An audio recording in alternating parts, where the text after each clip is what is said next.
Hey guys, this is your guy Maulik Khanna and welcome back to my channel. आज हम discuss करेंगे nature के बारे में। तो आजकल जो टाइम चल रहा है कोविड-19 का, उसमें हम सब देख रहे हैं कि नेचर अपने आप को किस तरह से हील कर रही है। और इसका मतलब तो ये है कि नेचर काफी इंटरेस्टिंग चीज है, राइट? तो सबसे पहले जानते हैं कि नेचर आखिर है क्या। बेसिकली जो मेरे को लगता है, नेचर एक तरह का ना इकोसिस्टम है। ठीक है, हमारी जो सराउंडिंग्स होती हैं वो सब एक तरह से नेचर है, क्योंकि हमारे आसपास जो भी है, इनफैक्ट हम भी छोटे छोटे एटम्स और मॉलिक्यूल से बने हुए हैं जिनका बेसिक स्ट्रक्चर सेम ही है। तो हम सब नेचर का पार्ट हैं। मैंने नेचर का टॉपिक क्यों उठाया?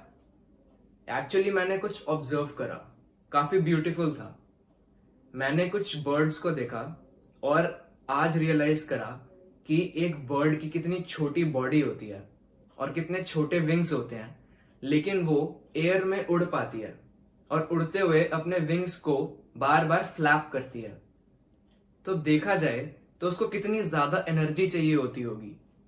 हम लोग तो नॉर्मली ग्राउंड पे चलते हैं, ठीक है, फिशेस जो होती हैं उनको वाटर में स्विम करना होता है, लेकिन ये जो बर्ड्स होती हैं इनको ग्रेविटी को अपोज करके, ग्रेविटी के खिलाफ, ग्रेविटी के अपोजिट में फोर्स लगा के एयर में अपने आप को मेंटेन करना होता है और उड़ना होता है।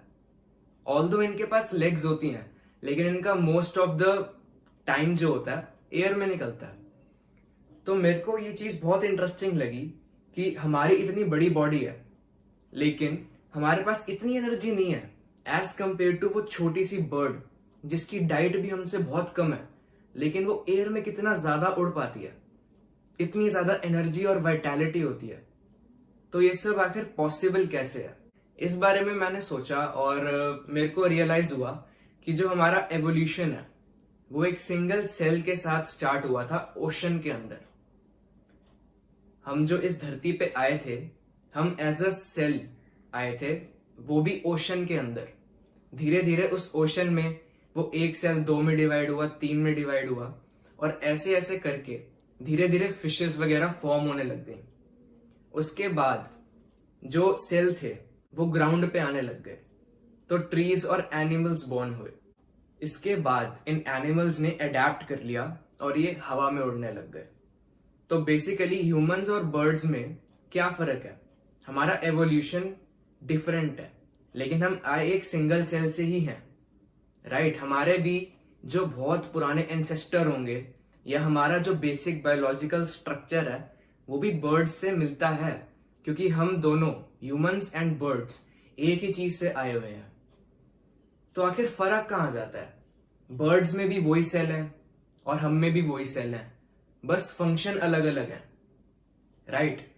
तो ऐसा क्या होता है कि वो बर्ड्स के जो सेल्स होते हैं इतनी ज्यादा एनर्जी टैप कर लेते हैं, लेकिन हम लोग नहीं कर पाते? तो इसके लिए हम जानते हैं कि बर्ड की डाइट क्या होती है। एक जो बर्ड है वो जनरली बाजरा खाती है या फिर ऐसे सीड्स खाती है। कुछ ओमनिवोरस बर्ड्स जो होती हैं वो वॉर्म्स भी खा लेती हैं। तो डाइट तो ऐसा जितनी खास है नहीं, पर फिर भी, राइट, इतनी ज्यादा एनर्जी। राजस्थान में लोग जो है बर्ड्स को पूजते हैं और बाजरे की रोटी खाते हैं। उनका ये मानना है कि क्योंकि बर्ड्स भी बाजरा खाती हैं, तो वो भी बाजरे की रोटी खाते हैं ताकि वो भी इतनी एनर्जी ले पाए जितनी कि बर्ड्स में होती हैं। पर मेरे को लगता है कि क्योंकि हमारे सेल और बर्ड के सेल भी सेम है, पॉइंट ये है कि उनके सेल्स अच्छे से उस एनर्जी को यूटिलाइज कर पाते हैं और हम लोग नहीं कर पाते। मेरे को लगता है यहाँ पे माइंडसेट का इश्यू आ जाता है। हम इतना सारा खाना खाते हैं, लेकिन हमारा आउटपुट उतना नहीं होता जितना हो सकता है।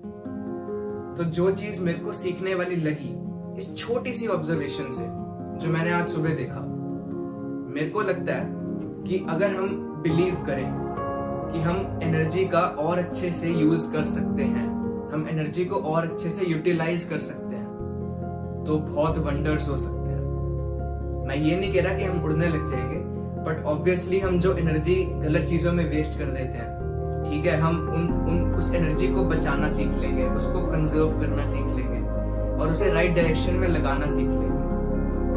तो इसी के साथ चलते हैं। Thank you for watching this video and all the best for your present.